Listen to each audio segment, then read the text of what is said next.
आज मैं आपके सामने हमारे इस आंदोलन का क्या नतीजा निकला वो बताने के लिए आया हूं। पिछले 3 दिन से मैं यहाँ हूँ, हमारे साथी हैं, सारा हमारा नेशनल नेतृत्व यहाँ पे बैठा हुआ है। हमारे बीच में भाई राकेश टिकैत बैठे हुए, जो कि टोल प्लाजा के ऊपर इन्होंने तो अपनी खाक ही डाल दी कि जब तक ये मामला नहीं सुलझेगा मैं यहाँ से उठूंगा ही नहीं। हमारे बीच में भाई गुरनाम सिंह चढ़ूनी है, हमारे साथ भाई युद्धवीर सिंह हैं, हमारे साथ सरदार जोगिंदर सिंह उग्राहा हैं। ये चारों लोग मेरे साथ 9 मेंबरी कमेटी में हैं, जो कि इस आंदोलन का पूरे नेशनल लेवल के ऊपर समन्वय कर रही है, संचालन कर रही है। हमारे तमाम दूसरे लीडरान हमारे साथ हैं। पिछले 3 दिन में हमने इस आंदोलन की ताकत देखी है।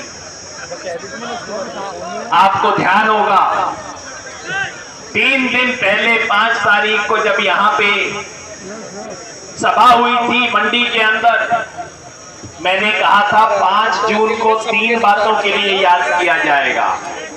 एक तो इसलिए कि 5 जून को इन 3 काले कानूनों को आए हुए 1 साल हो गए। दूसरा इसलिए मेरे जैसे लोग याद करेंगे कि जयप्रकाश नारायण ने संपूर्ण क्रांति का नारा दिया था।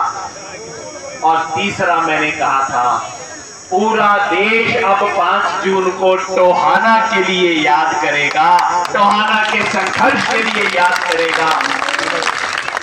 और वो बात आज सच हो गई है।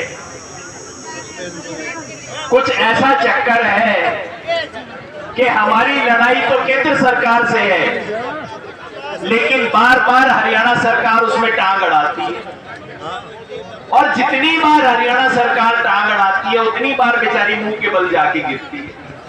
तो हमने कई बार कहा हरियाणा सरकार से तुम पंगा लेना छोड़ दो, हमें तुम्हारे साथ लड़ाई नहीं है, ये तो केंद्र सरकार मोदी सरकार से हमारी लड़ाई है, हमने उसका मुकाबला करना है। लेकिन हरियाणा सरकार बात नहीं आ रही, बार बार कर रही है। इस मंच के माध्यम से मैं एक बार फिर प्रार्थना करता हूं हरियाणा सरकार से कि आप ये किसानों का जो आंधी तूफान चल रहा है इसके रास्ते में खड़े मत हो भाई, कोई फायदा नहीं होगा आपको। ये मामला क्या था? सरकार ने, किसी ने कभी कहा कि सूरज बड़ी जोर से धूप दे रहा है, तो उसने सूरज के ऊपर थूक दिया। वो थूक किसके ऊपर आके गिरा हम सब जानते हैं। सूरज के ऊपर थूकेंगे तो कहां आके गिरेगा?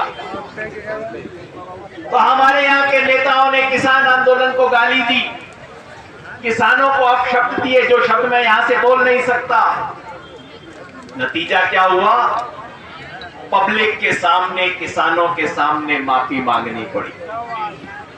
और मैं तो बधाई देता हूं, धन्यवाद देता हूं यहाँ की स्थानीय कमेटी को कि उसने बड़ा जिगर करके, बड़ा दिल करके इस खेद व्यक्त को स्वीकार कर लिया और अपनी तरफ से इस मामले को वहां निबेड़ दिया।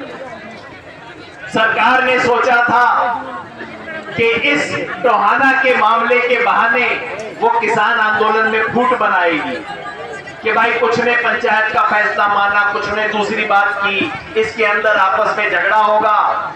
लेकिन फिर मैं टोहाना के साथियों को, यहाँ की स्थानीय कमेटी को विशेष रूप से धन्यवाद देता हूं कि कमेटी ने कहा हमारे कोई भी आपस में मतभेद हो सकते हैं, लेकिन अगर तुम हमारे साथी को पकड़ के जेल में लेके जाओगे बेगुनाह लोगों को, तो इस आंदोलन का हर साथी उनके साथ खड़ा है। ये हमारे भाई हैं, हमारे साथी हैं, इनको हम अकेला नहीं छोड़ेंगे, इनके साथ एक एक व्यक्ति लड़ाई करेगा। मैं धन्यवाद।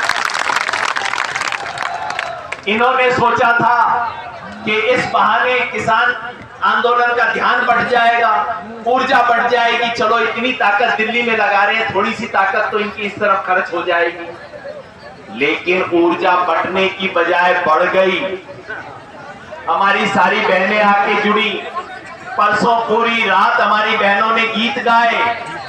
तो टोहाना से इस आंदोलन की ऊर्जा कम नहीं हुई, इस आंदोलन की ऊर्जा बढ़ गई है।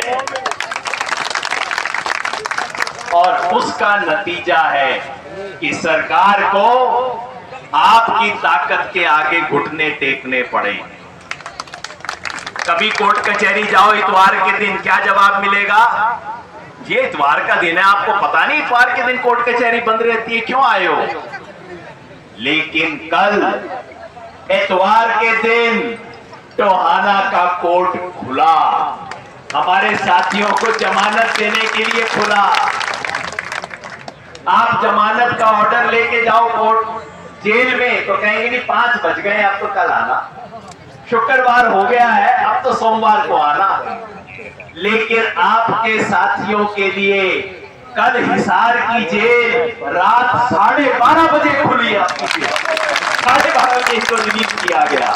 ये आपकी ताकत है, ये आंदोलन की ताकत है। मेरी बहनें जो आई हैं, सब कुछ मैं जानता हूं कितनी तकलीफ पाके आई हैं और कितना कुछ होता है। घर में रोटी पोके भी आती हैं, बाप ये भी चिंता सबके मन में होगी, पीछे डांगर है, पीछे पशु है, इसका ये करना है, इसका वो करना है।